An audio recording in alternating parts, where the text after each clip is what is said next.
बिस्मिल्लाहिर्रहमानिर्रहीम। पंजाबी मुतालिया कुरान सूरा अल मायदा दी आयात 117 ਤੋਂ 120 तक। ਇਹ सूरा ਦੇ ਖਾਤਮੇ ਵੱਲ ਆ ਗਏ ਹਾਂ। ਇਹ ਆਖਰੀ ਮੁਤਾਲਿਆ ਹੈ सूरा अल मायदा ਦੀਆਂ ਆਇਤਾਂ ਦਾ। ਇਸ ਤੋਂ ਪਹਿਲਾਂ ਕਾਫੀ 3-4 ਜਿਹੜੇ ਮੁਤਾਲੇ ਦੀ ਰਿਕਾਰਡਿੰਗ ਹੈ ਉਹ 86 ਤੋਂ ਬਾਅਦ सूरा ਦਾ ਜ਼ਮੀਮਾਂ ਜਿਹਦੇ ਸਵਾਲਾਂ ਦੇ ਅੱਲਾਹ ਤਾਲਾ ਜਵਾਬ ਦਿੱਤੇ ਨੇ ਔਰ ਆਪਣੀਆਂ ਪਹਿਲੀਆਂ ਚੀਜ਼ਾਂ ਤੇ ਤਬਸਰੇ ਕੀਤੇ ਨੇ ਉਹ ਪਾਠ ਸਾਂ। ਹੁਣ सूरा ਦੇ ਆਖਰ 'ਚ ਅੱਲਾਹ ਤਾਲਾ ਨੇ ਵਾਅਦੇ ਦੀ ਉਮੀਦ ਦੇ ਮਜ਼ਮੂਨ ਨੂੰ ਪਹਿਲੇ ਯਹੂਦੀਆਂ ਰੁਖ ਸੀ ਉਹਦਾ। ਇਹ ਕੁਰਾਨ ਦਾ ਅਸਲੂਬ ਹੈ। ਕੁਰਾਨ ਅਗਰ ਕਿਸੇ ਸਮਝ ਨਾ ਆਵੇ ਤਾਂ ਉਹਦੀ ਕਰੀਬ ਤਰੀਨ ਜਿਹੜੀ ਗੱਲ ਹੈ ਨਾ ਵੀ ਉਹ ਕਿਸ ਕਿਸਮ ਦੀ ਕਿਤਾਬ ਹੈ ਤਰਜ਼ੇ ਕਲਾਮ ਤੋਂ ਇਸ ਤਰ੍ਹਾਂ ਮੁਹੱਕਿਕੀਨ ਨੇ ਕੀਤਾ ਕਿ ਇਹ ਕੁਰਾਨ 'ਚ ਇਸ ਤਰ੍ਹਾਂ ਹੈ ਕਿ ਜਿਸ ਤਰ੍ਹਾਂ ਕੋਈ ਖਤੀਬ ਖਿਤਾਬ ਕਰ ਰਿਹਾ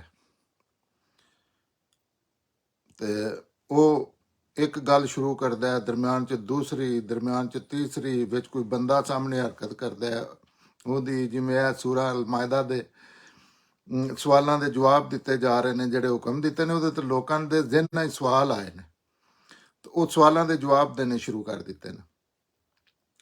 ਇਸੇ ਤਰ੍ਹਾਂ ਇਹ ਆਸਮਾਨੀ ਖਤੀਬ ਜਿਹੜਾ ਉਹ ਖੁਤਬਿਆਂ ਦੀ ਸੂਰਤ 'ਚ ਇੱਕੋ ਵਾਰੀ ਗੱਲ ਕਰਦਿਆਂ ਕੋਈ ਵੀ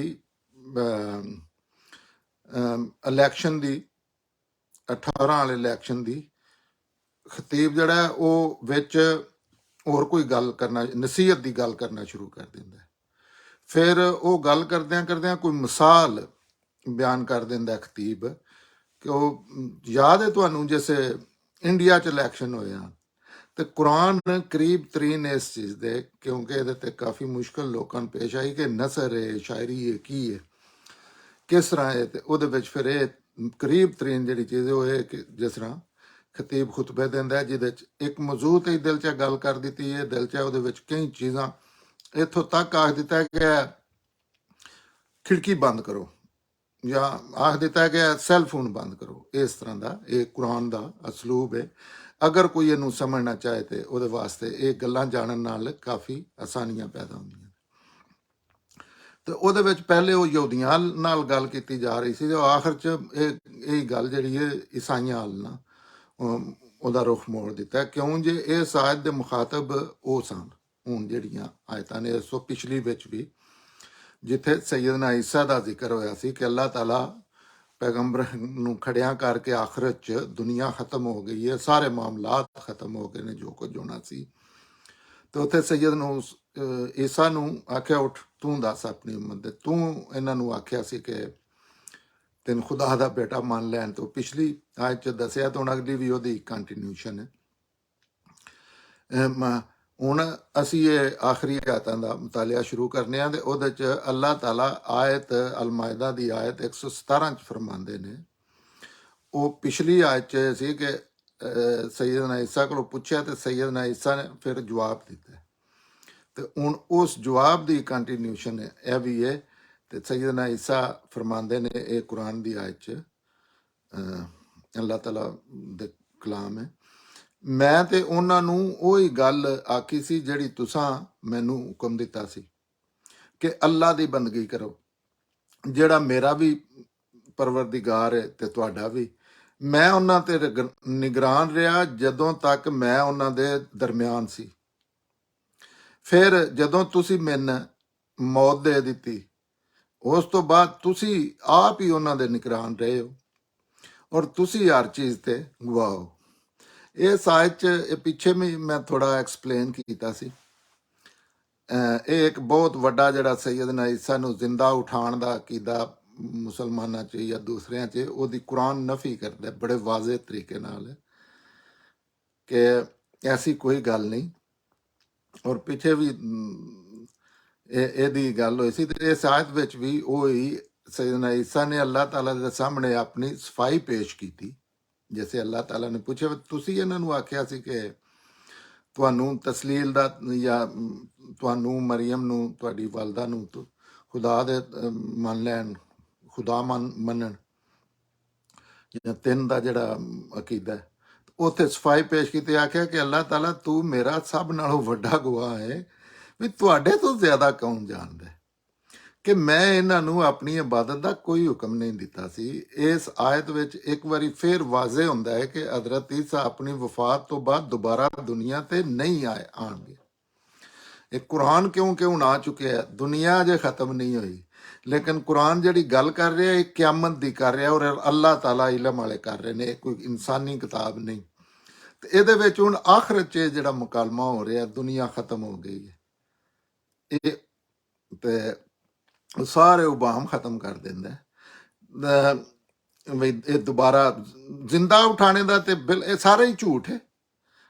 ਰਵਾਇਤਾਂ ਦੀ ਬੁਨਿਆਦ ਤੇ ਰਵਾਇਤਾਂ ਵੀ ਝੂਠੀਆਂ ਨੇ ਜਿਨ੍ਹਾਂ ਦੀ ਬੁਨਿਆਦ ਤੇ ਇਸ ਤਰ੍ਹਾਂ ਦੇ ਦਾਅਵੇ ਕੀਤੇ ਜਾਂਦੇ ਨੇ, ਲੇਕਿਨ ਇਹ ਮੁਸਲਮਾਨਾਂ ਦਾ ਇੱਕ ਮਜ਼ਾਜ ਕਿ ਉਹ ਕੁਰਾਨ ਦੀ ਗੱਲ ਨਹੀਂ ਸੁਣਦੇ, ਨਾ ਹੀ ਕੁਰਾਨ ਨਾਲ ਇੰਨਾ ਕੋਈ ਉਹਨਾਂ ਨੂੰ ਇੰਟਰਸਟ ਹੈ।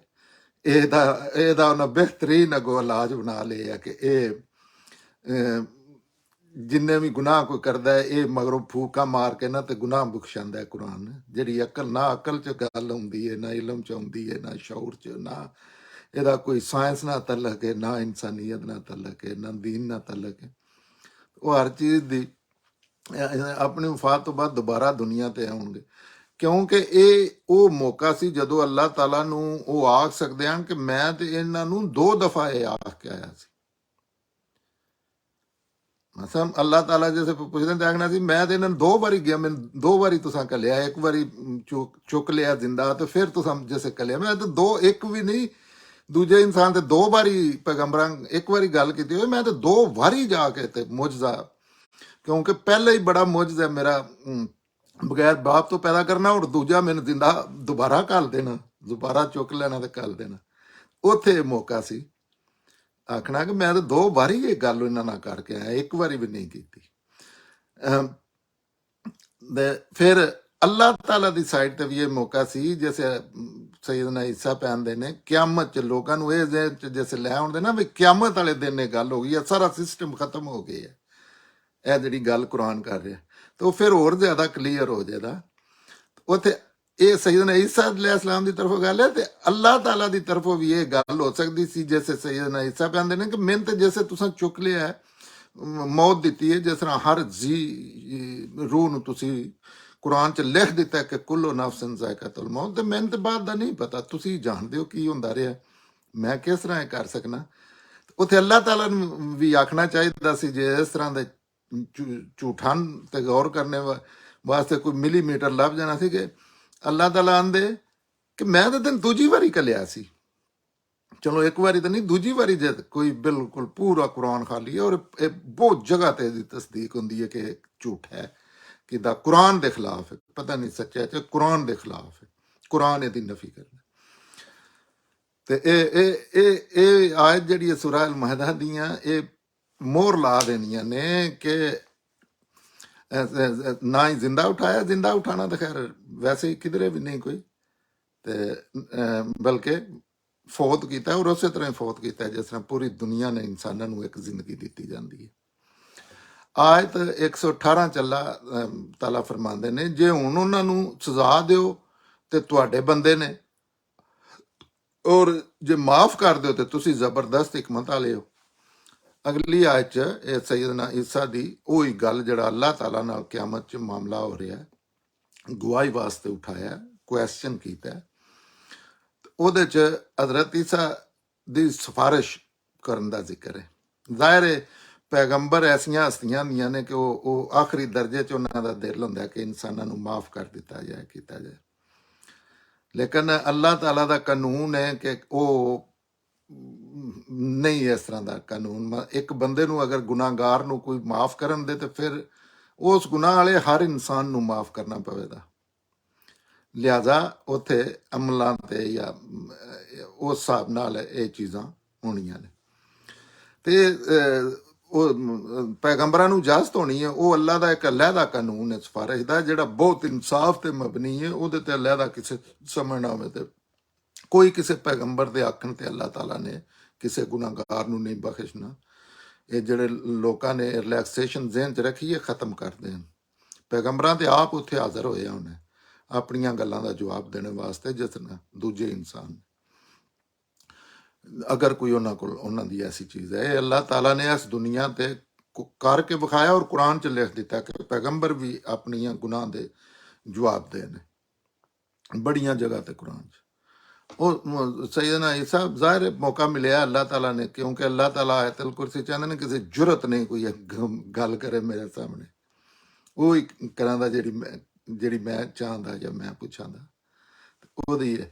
ਉਹ ਅੱਲਾਹ ਤਾਲਾ ਅੱਗੇ ਆਪਣੀ ਸਿਫਾਰਿਸ਼ ਪੇਸ਼ ਕਰਨ ਦੇ ਇਹ ਉਹਦਾ ਬਈ ਮੌਕਾ ਮਿਲਿਆ, ਅੱਲਾਹ ਨੇ ਇਜਾਜ਼ਤ ਦਿੱਤੀ ਹੈ ਗੱਲ ਕਰਨ ਦੀ। ਤੇ ਜ਼ਾਹਿਰ ਇਹ ਸਿਫਾਰਿਸ਼ ਵੀ ਇਸ ਗੱਲ ਦੀ ਦਲੀਲ ਹੈ ਕਿ ਹਜ਼ਰਤ ਈਸਾ ਦੁਬਾਰਾ ਨਹੀਂ ਆਉਣਗੇ, ਕਿਉਂਕਿ ਜਿਸ ਦੇ ਮੰਨਣ ਵਾਲੇ ਨਬੀ ਦੇ ਦੁਬਾਰਾ ਆਉਣ ਤੇ ਵੀ ਗੁੰਮਰਾਹ ਰਹਿਣ, ਉਹਨਾਂ ਦੀ ਸਿਫਾਰਿਸ਼ ਕੌਣ ਕਰ ਸਕਦਾ? ਮਸਾ ਅੱਲਾਹ ਤਾਲਾ ਨੇ ਅਗਰ ਐਸਾ, ਜਿਸ ਤਰ੍ਹਾਂ ਇਹ ਝੂਠ ਮਾਰਦੇ ਨੇ ਸਪੈਸ਼ਲੀ ਅੱਲਾਹ ਨੂੰ ਮੰਨਣ ਵਾਲੇ, ਜਿਸ ਤਰ੍ਹਾਂ ਦਾ ਕੋਈ ਇਤਮਾਮ ਰੱਖ ਦਿੱਤਾ ਤੇ ਉਹ ਇੱਕ ਵਾਰੀ ਤਾਂ ਚਲੋ ਹੋ ਗਿਆ, ਚਲੋ ਸੈਯਦਨਾ ਮੁਹੰਮਦ, ਸੈਯਦ ਮੂਸਾ ਨੂੰ, ਸਾਰਿਆਂ ਨੂੰ, ਸੈਯਦਨਾ ਈਸਾ ਨੂੰ, ਤੇ ਜੇ 2 ਵਾਰੀ ਕੱਲਿਆ ਤਾਂ ਉਹਦੀ ਤੇ ਸੈਯਦਨਾ ਈਸਾ ਵੀ ਨਹੀਂ ਸਿਫਾਰਿਸ਼ ਕਰ ਸਕਦੇ। ਤੇ ਅਸੂਲ ਦੇ ਖਿਲਾਫ ਹੈ। ਮੈਂ ਇੱਕ ਵਾਰੀ ਆ ਕੇ ਆਇਆ, ਫਿਰ ਦੂਜੀ ਵਾਰੀ ਤੁਸੀਂ ਮੈਨੂੰ ਕੱਲਿਆ ਤੇ ਮੈਂ ਆ ਕੇ ਆਇਆ, ਉਹਨਾਂ ਦੀ ਸਿਫਾਰਿਸ਼ ਫਿਰ ਕਰਨਾ ਉਹ ਜੁਰਮ ਬਣ ਜਾਂਦਾ ਹੈ ਕਿ 2 ਵਾਰੀ ਇੱਕ ਪੈਗੰਬਰ ਮੈਂ ਕੱਲਿਆ ਐਸੇ ਮੁਜਜ਼ੇ ਦੇ ਕੇ ਜਿਹਦਾ ਇਨਸਾਨੀ ਅਕਲ ਇਨਕਾਰ ਨਹੀਂ ਕਰ ਸਕਦੀ, ਔਰ ਤੁਸੀਂ 2 ਵਾਰੀ ਨਹੀਂ ਮੰਨਿਆ। ਇਹ ਵੀ ਕੁਰਾਨ ਸਮਝਣ ਵਾਸਤੇ ਉਸ ਅਕੀਦੇ ਤੋਂ ਮਿਲਿਆ ਮੇਟ ਕਰ ਦਿੰਦੀ ਇਹ ਗੱਲ। ਇੱਕ ਇੱਕ ਲਫ਼ਜ਼ ਮਿਲਿਆ ਮੇਟ ਉਹਨੂੰ ਕਰ ਦਿੰਦਾ ਸੈਯਦਨਾ ਈਸਾ ਦੀ ਵਾਪਸੀ ਤੇ ਜ਼ਿੰਦਾ ਉਠਾਣੇ ਨੂੰ। ਕਿ ਗੁੰਮਰਾਹ ਜਿਹੜੇ ਨੇ ਮਤਲਬ ਜੋ ਦੁਨੀਆ ਦੀ ਕਿਸੇ ਹੋਰ ਨਾਲ ਐਸਾ ਮਾਮਲਾ ਨਹੀਂ ਕੀਤਾ, ਔਰ ਫਿਰ ਉਹਨਾਂ ਦੀ ਸਿਫਾਰਿਸ਼ ਕੋਈ ਪੈਗੰਬਰ ਪਿਆ ਕਰਦਾ? ਨੋ ਵੇ। ਇਸ ਜੁਮਲੇ 'ਚ ਹਜ਼ਰਤ ਈਸਾ ਨੇ ਕਮਾਲ ਜ਼ਾਨਤ ਨਾਲ ਸਾਰੀ ਜ਼ਿੰਮੇਦਾਰੀ ਅੱਲਾ ਦੇ ਪਾ ਦਿੱਤੀ। ਕਦੀ ਗੱਲ ਸੁਣੋ ਨਾ, ਆਖਿਆ ਨਹੀਂ ਤੁਹਾਨੂੰ ਨਹੀਂ ਪਤਾ, ਤੁਸੀਂ ਕਰਦੇ ਰਹੋ, ਮੈਂ ਤੇ ਇਸ ਤਰ੍ਹਾਂ ਪਾਸੀਬਲ ਹੀ ਨਹੀਂ, ਤੁਹਾਡੀ ਡਿਊਟੀ ਤੇ ਹੋਵਾਂ। ਤੇ ਮੈਂ ਤੇ ਅੱਲਾ ਦੇ ਪੈਗੰਬਰ ਅੱਲਾ ਤੋਂ ਬਹੁਤ ਡਰਨ ਵਾਲੇ ਲੋਕ ਹੁੰਦੇ ਨੇ। ਲੋਕਾਂ ਨੇ ਇੰਜ ਦਾ ਤਸਵਰ ਦਿੱਤੇ ਆ ਜਾਉਦਾ ਪੈਗੰਬਰ ਕੋਈ ਹੈ ਜਿਹੜੇ ਨੇ, ਨਹੀਂ, ਬਹੁਤ ਤਾਜਜ਼ ਲੋਕ ਹੁੰਦੇ ਨੇ। ਔਰ ਕੁਰਾਨ 'ਚ ਇਹ ਚੀਜ਼ ਹੈ ਕਿ ਥਰ ਥਰ ਕਮਰੇ ਹੁੰਦੇ ਨੇ, ਸਾਰੀ ਸਾਰੀ ਰਾਤ ਸੈਯਦਨਾ ਮੁਹੰਮਦ ਜਿਹੜੇ ਨਾ ਰੋਂਦੇ ਆਣ ਖਲੋ ਕੇ ਤੇ ਦੁਆਵਾਂ ਕੀ ਕਰਦੇ ਹਨ, ਜਿਹੜੀਆਂ ਰਵਾਇਤਾਂ ਲਿਖੀਆਂ ਨੇ ਕਿ ਯਾ ਅੱਲਾ ਮੈਨੂੰ ਗੁਨਾਹ ਮਾਫ ਕਰ ਦੇ। ਅੱਲਾ ਨੂੰ ਆਖਣਾ ਪਿਆ ਕਿ ਇੰਨਾ ਨਾ ਮੁਸ਼ੱਕਤ ਕਰਿਆ ਕਰੋ। ਇਹ ਕੁਰਾਨ 'ਚ ਆਖਣਾ ਪਿਆ ਕਿ ਇੰਨੀ ਨਾ ਮੁਸ਼ੱਕਤ। ਪੈਗੰਬਰ ਤੇ ਬੰਦੇ ਸਮਝਦੇ ਨੇ ਕਿ ਇਹ ਜਾਉਦਾ ਕਾਇਨਾਤ ਚਲਾ ਰਹੇ ਨੇ ਜਾਂ ਇਹ ਅੱਲਾਹ ਤਾਲਾ ਦੇ ਮੁਕਾਬਲੇ ਦੀ ਕੋਈ ਚੀਜ਼ ਨਹੀਂ। ਅੱਲਾ ਦੇ ਨੌਕਰ ਮੁਲਾਜ਼ਮ ਆਜਜ਼ ਬੰਦੇ ਨੇ ਹੁੰਦੇ ਨੇ। ਇੱਥੋਂ ਹੀ ਸ਼ਿਰਕ ਦੀਆਂ ਰਾਵਾਂ ਖੁੱਲਦੀਆਂ ਨੇ, ਜਿਵੇਂ ਪੈਗੰਬਰਾਂ ਨੂੰ ਇਸ ਤਰ੍ਹਾਂ ਦੇ ਤਸੱਵਰ ਜ਼ਿਹਨ 'ਚ ਆ ਜਾਂਦੇ ਨੇ। ਇਸ ਜੁਮਲੇ ਬੜੀ ਉਹਨਾਂ ਸਿਆਣਪ ਨਾਲ ਨਾ ਸੈਯਦਨਾ ਈਸਾ ਨੇ, ਕਿਉਂਕਿ ਲੋਕਾਂ ਦੀ, ਇਨਸਾਨਾਂ ਨੂੰ ਆਪਣੀ ਸਪੀਸੀਸ ਦੀ ਹਮਦਰਦੀ ਹੁੰਦੀ ਹੈ, ਤੇ ਜ਼ਾਹਿਰ ਹੈ ਜਿੱਥੇ ਮੌਕਾ ਮਿਲੇ ਤੇ ਲੋਕ ਅੱਲਾਹ ਤਾਲਾ ਨੂੰ ਆਖਣ ਦੇ। ਅਸੀਂ ਵੀ ਇਸ ਦੁਨੀਆ 'ਚ ਵੀ ਆਨੇ ਹਾਂ ਕਿ ਯਾ ਅੱਲਾ ਮਾਫ ਕਰੋ, ਗੁਨਾਹ ਕਰਨੇ ਦੇ ਬਾਵਜੂਦ। ਅੱਲਾ ਉਹ ਅੱਲਾਹ ਦੇ ਕੋਰਟ 'ਚ ਅੱਗੇ ਸੜ ਦਿੱਤੀ ਹੈ ਕਿ ਅੱਲਾਹ ਚਾਹਣ ਤੇ ਆਪਣੀ ਮਖਲੂਕ ਨੂੰ ਮਾਫ ਕਰਨ ਨਹੀਂ ਜਾਂ ਸਜ਼ਾ ਦੇਣ, ਕਿਉਂਕਿ ਉਹਨਾਂ ਅੱਲਾਹ ਦੇ ਹੱਕ 'ਚ ਯਾਨੀ ਤੌਹੀਦ ਦੇ ਵਾਲੇ ਨਾਲ ਗੁਨਾਹ ਕੀਤਾ ਸੀ। ਗੁਨਾਹ ਐਡਾ ਵੱਡਾ ਤੇ ਉਹ ਅੱਲਾਹ ਤਾਲਾ ਦੀ ਮਰਜ਼ੀ ਹੈ ਮਾਫ ਕਰਨ, ਜਾਂ ਜਿਹੜਾ ਕਿ ਅੱਲਾਹ ਨੇ ਲਿਖ ਕੇ ਰੱਖਿਆ ਕੁਰਾਨ 'ਚ ਕਿ ਨਹੀਂ ਮਾਫ ਕਰਨਾ।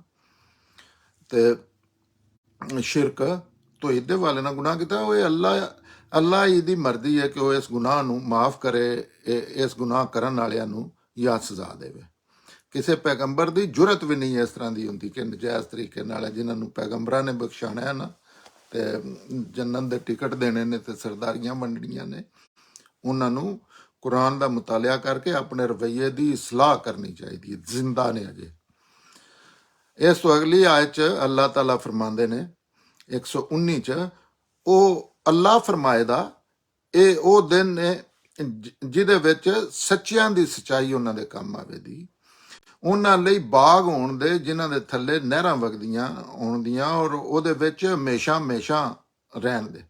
ਅੱਲਾਹ ਉਹਨਾਂ ਤੋਂ ਰਾਜ਼ੀ ਹੋਇਆ ਤੇ ਉਹ ਅੱਲਾਹ ਤੋਂ ਰਾਜ਼ੀ ਹੋਏ। ਇਹ ਹੀ ਬੜੀ ਕਾਮਯਾਬੀ ਹੈ।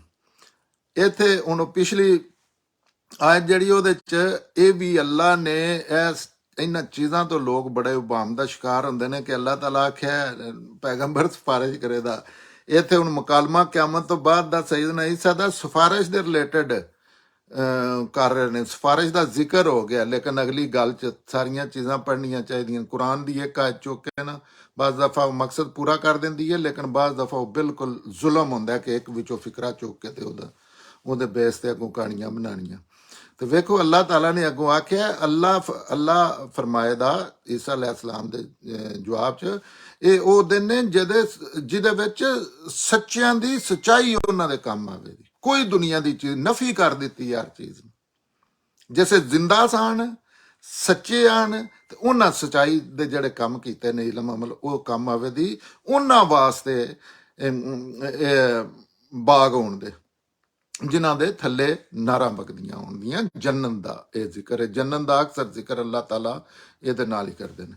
ਅੱਲਾਹ ਤਾਲਾ ਜੰਨਤ ਦਾ ਇਨਾਮ ਦੇਣ ਵਾਸਤੇ ਜਿਹੜੀ ਸਿਫਤ ਬਿਆਨ ਕੀਤੀ ਹੈ ਨਾ ਇਹ ਉੱਤੇ ਸੱਚਿਆਂ ਦੀ ਸੱਚਾਈ, ਇਹ ਸਦਕੇ, ਔਰ ਸਦਕ 'ਚ 3 ਖੂਬੀਆਂ ਹੋਣ ਤੇ ਉਹ ਸਦਕ ਬਣਦਾ ਹੈ। ਇਰਾਦੇ ਦੀ ਸੱਚਾਈ ਹੋਵੇ, ਮਤਲਬ ਮੇਰਾ ਇਰਾਦਾ ਸੱਚਾ ਹੈ, ਮੈਂ ਅੱਲਾਹ ਦੀ ਗੱਲ ਸਮਝ ਕੇ ਜਾਂ ਅੱਲਾਹ ਦਾ ਹੁਕਮ ਸਮਝ ਕੇ ਕੋਈ ਚੀਜ਼ ਕਰ ਰਿਹਾ, ਜਾਂ ਫਿਤਰਤ 'ਚ ਮੌਜੂਦ ਇੱਛਾਈਆਂ ਦੀ ਇਰਾਦਾ, ਮੈਂ ਕਿਸੇ ਹੋਰ ਵਜ੍ਹਾ ਤੋਂ ਨਹੀਂ ਕਰ ਰਿਹਾ। ਇਰਾਦਾ ਪਿਓਰ ਪਾਕੀਜ਼ਾ ਸੱਚਾਈ ਤੇ ਮਬਨੀ ਹੋਣਾ ਚਾਹੀਦਾ।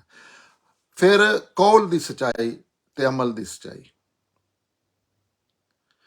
ਮਤਲਬ ਇਹ 3 ਚੀਜ਼ਾਂ ਰਲ ਕੇ ਤੇ ਉਹ ਜਿਹੜਾ ਅੱਲਾਹ ਨੇ ਲਫ਼ਜ਼ ਬੋਲਿਆ ਨਾ, ਉਹ 3 ਚੀਜ਼ਾਂ ਹੋਣ ਦੀਆਂ ਤੇ ਉੱਥੇ ਮਾਫੀ ਹੋਵੇ ਦੀ। ਇਰਾਦਾ ਸੱਚਾ ਹੋਣਾ ਚਾਹੀਦਾ, ਕੌਲ ਇਲਮ ਗੱਲ, ਤੇ ਅਮਲ ਅਮਲੀ ਤੌਰ ਤੇ ਜੋ ਉਹਦੇ ਤੇ ਐਪਲੀਕੇਸ਼ਨ ਕੀਤੀ ਹੈ ਕਿਸੇ ਚੀਜ਼ ਦੀ। ਇਹ ਸਿਦਕ ਦੇ ਲਾਜ਼ਮੀ ਤਕਾਜ਼ੇ ਨੇ, ਇਹਨਾਂ ਤੋਂ ਬਗੈਰ ਉਹ ਲਫ਼ਜ਼ ਹੀ ਨਹੀਂ ਬਣਦਾ ਜਿਹਦਾ ਅੱਲਾਹ ਜ਼ਿਕਰ ਕਰ ਰਹੇ ਨੇ, ਸੱਚਿਆਂ ਦੀ ਸੱਚਾਈ। ਇਨਸਾਨ ਆਪ ਗੌਰ ਕਰੇ ਤੇ ਉਹ ਇਹਨਾਂ 3 ਚੀਜ਼ਾਂ ਦੇ ਬਗੈਰ ਸੱਚਾਈ ਨਹੀਂ ਹੋ ਸਕਦੀ। ਆਪ ਤੁਸੀਂ ਕੋਈ ਵੀ ਬੰਦਾ ਗੌਰ ਕਰ ਲਵੇ, ਜੇ ਇਹ 3 ਚੀਜ਼ਾਂ 'ਚ ਕੋਈ ਨਕਸ ਹੈ ਮਾਮੂਲੀ ਜਿਹਾ, ਤਾਂ ਉਹ ਤੇ ਸਦਕ ਹੋ ਹੀ ਨਹੀਂ ਸਕਦਾ। ਅਗਰ ਉਹ ਸਿਰਫ ਜ਼ੁਬਾਨੀ ਕਲਾਮੀ ਗੱਲ ਕਰਦਾ ਹੈ ਤੇ ਉਹ ਮੁਨਾਫਕਤ ਕਰਦਾ ਹੈ, ਨਿਰੀ ਗੱਲਾਂ ਦਾ ਗੁਫਤਾਰ ਦਾ ਗਾਜ਼ੀ ਹੈ, ਗੱਲਾਂ ਬੜੀਆਂ ਸੋਹਣੀਆਂ ਪਿਆ ਕਰਦਾ ਹੈ ਤੇ ਉਹ ਮੁਨਾਫਕਤ ਪਿਆ ਕਰਦਾ ਬਈ, ਅਮਲ ਹੋ ਰਿਹਾ, ਇਰਾਦਾ ਹੋ ਰਿਹਾ, ਲੇਕਿਨ ਗੱਲਾਂ ਮੂੰਹ 'ਚੋਂ ਬੜੀਆਂ ਇਸ ਤਰ੍ਹਾਂ ਦੀਆਂ ਨਿਕਲ ਰਹੀਆਂ ਨੇ। ਅਗਰ ਉਹ ਜ਼ੁਬਾਨ ਨਾਲ ਹੀ ਸੱਚਾਈ ਨਹੀਂ ਆਖਦਾ ਤੇ ਉਹ ਅਮਲ ਕਿਸ ਤਰ੍ਹਾਂ ਕਰੇਗਾ? ਮਤਲਬ ਦੂਜੀ ਹੋ ਗਈ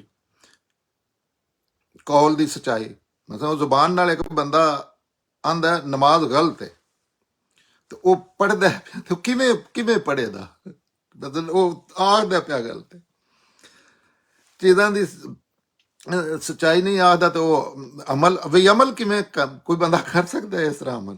ਔਰ ਅਗਰ ਕਰਦਾ ਵੀ ਹੈ ਤਾਂ ਉਹ ਮਜਬੂਰੀ ਨਾਲ ਕਰ ਰਿਹਾ ਹੋਵੇਗਾ। ਜੇ ਕੋਈ ਇਸ ਤਰ੍ਹਾਂ ਦੀ ਕਰਦਾ, ਹੋ ਸਕਦਾ ਗੌਰਮੈਂਟ ਦਾ ਕਾਨੂੰਨ ਹੋਵੇ ਕਿ ਤੂੰ ਨਮਾਜ਼ ਪੜ੍ਹਨੀ, ਨਹੀਂ ਤੇ 6 ਮਹੀਨੇ ਸਜ਼ਾ ਹੋਵੇ ਦੀ। ਜਿਵੇਂ ਮੁਸਲਮਾਨ ਰੋਜ਼ੇ ਤੇ ਕਾਨੂੰਨ ਜਾਂ ਚੀਜ਼ ਇਹਨਾਂ ਆਪਣੇ ਕੋਲੋਂ ਅੱਲਾ ਦੀ ਜਗ੍ਹਾ ਤੇ ਖਲੋ ਕੇ ਬਣਾਉਂਦੇ ਨੇ, ਕੋਈ ਰੋਜ਼ੇ 'ਚ ਰੋਟੀ ਨਹੀਂ ਖਾ ਸਕਦਾ, ਇਹ ਨਹੀਂ ਕਰ ਸਕਦਾ, ਉਹ ਨਹੀਂ ਕਰ ਸਕਦਾ, ਤੇ ਉਹ ਕਰੇਦਾ ਤੇ ਮਜਬੂਰੀ ਨਾਲ ਕਰੇਦਾ ਅਮਲ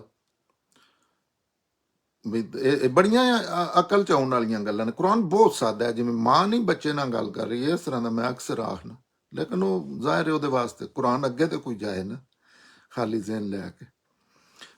ਅੱਗੇ ਇਹ ਗੱਲ ਇਰਾਦੇ ਦੀ ਸੱਚਾਈ ਤੋਂ ਅੱਲਾਹ ਵਾਸਤੇ ਹੀ ਹੈ, ਔਰ ਉਹ ਹਰ ਚੀਜ਼ ਤੇ ਕੁਦਰਤ ਰੱਖਦਾ ਹੈ। ਇਹ ਅੱਲਾਹ ਦੀ ਕੁਦਰਤ ਤੇ ਕੰਟਰੋਲ ਦਾ ਬਿਆਨ ਹੈ, ਜਿਹੜਾ ਬਾਅਦ ਲੋਕ ਜਿਹੜੇ ਨੇ ਧੱਕੇ ਨਾਲ ਅੱਲਾਹ ਦੀਆਂ ਨਾ ਸਿਫਾਤ 'ਚ ਦੂਸਰਿਆਂ ਲੋਕਾਂ ਸਪੈਸ਼ਲੀ ਪੈਗੰਬਰਾਂ ਔਰ ਮੁਸ਼ਰਕ ਜਿਹੜੇ ਨੇ ਉਹ ਕਰਦੇ ਹਨ, ਫਰਿਸ਼ਤਿਆਂ ਨੂੰ ਸ਼ਾਮਲ, ਇਹੀ ਸ਼ਿਰਕ ਹੈ। ਕੰਟਰੋਲ ਦਾ ਬਿਆਨ ਹੈ ਜਿਸ ਦੀ ਵਜ੍ਹਾ ਤੋਂ ਇਹ ਇਨਸਾਫ ਕਰਨ ਦੀ, ਇਨਾਇਤ ਤੇ ਕਰਮ ਕਰਨ ਦੀ ਤਾਕਤ ਰੱਖਦਾ ਹੈ। ਮਸਾ ਇਹ ਕੰਟਰੋਲ ਹੈ ਤੇ ਅੱਲਾਹ ਤਾਲਾ ਇਨਸਾਫ ਕਰਨ ਦੀ ਕੁਦਰਤ ਰੱਖਦੇ ਨੇ, ਇਨਾਇਤ ਰਹਿਮ ਕਰਨ ਦੀ ਤਾਕਤ ਰੱਖਦੇ ਨੇ। ਇਸ ਤੋਂ ਅੱਗੇ ਹੁਣ ਮੈਂ ਇਹ ਜਿਹੜੀਆਂ ਆਇਤਾਂ ਦਾ ਮਤਾਲਿਆ ਕੀਤਾ, ਇਹਦਾ ਤਰਜਮਾ ਪੜ੍ਹ ਦੇਣਾ। ਮੈਂ ਤੇ ਉਹਨਾਂ ਨੂੰ ਉਹੀ ਗੱਲ ਆਖੀ ਸੀ ਜਿਸ ਦਾ ਤੁਸੀਂ ਮੈਨੂੰ ਹੁਕਮ ਦਿੱਤਾ ਸੀ ਕਿ ਅੱਲਾ ਦੀ ਬੰਦਗੀ ਕਰੋ, ਜਿਹੜਾ ਮੇਰਾ ਵੀ ਪਰਵਰਦੀਗਾਰ ਹੈ ਤੇ ਤੁਹਾਡਾ ਵੀ। ਮੈਂ ਉਹਨਾਂ ਤੇ ਨਿਗਰਾਨ ਰਿਹਾ ਜਦੋਂ ਤੱਕ ਮੈਂ ਉਹਨਾਂ ਦੇ ਦਰਮਿਆਨ ਰਿਹਾ। ਫਿਰ ਜਦੋਂ ਤੁਸੀਂ ਮੈਨੂੰ ਮੌਤ ਵਫਾਤ ਦੇ ਦਿੱਤੀ ਤੇ ਉਸ ਤੋਂ ਬਾਅਦ ਤੁਸੀਂ ਆਪ ਹੀ ਉਹਨਾਂ ਦੇ ਨਿਗਰਾਨ ਰਹੇ ਹੋ, ਤੁਸੀਂ ਹਰ ਚੀਜ਼ ਤੇ ਗਵਾਹ। ਜੇ ਹੁਣ ਤੁਸੀਂ ਉਹਨਾਂ ਨੂੰ ਸਜ਼ਾ ਦਿਓ ਤੇ ਉਹ ਤੁਹਾਡੇ ਬੰਦੇ ਨੇ, ਔਰ ਮਾਫ ਕਰ ਦਿਓ ਤੇ ਤੁਸੀਂ ਜ਼ਬਰਦਸਤ ਬੜੀ ਹਕਮਤ ਵਾਲੇ ਹੋ।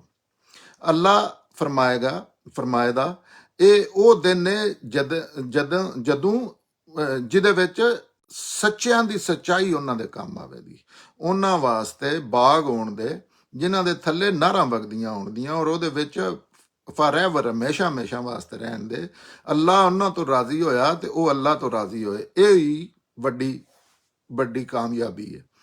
ਜ਼ਮੀਨ ਅਸਮਾਨ ਔਰ ਉਹਦੇ ਅੰਦਰ ਮੌਜੂਦ तमाम ਚੀਜ਼ਾਂ ਦੀ ਬਾਦਸ਼ਾਹੀ ਅੱਲਾ ਦੇ ਕੋਲ ਹੀ ਹੈ, ਔਰ ਉਹ ਹਰ ਚੀਜ਼ ਤੇ ਕੁਦਰਤ ਰੱਖਦਾ ਹੈ। ਜਜ਼ਾਕ ਅੱਲਾ।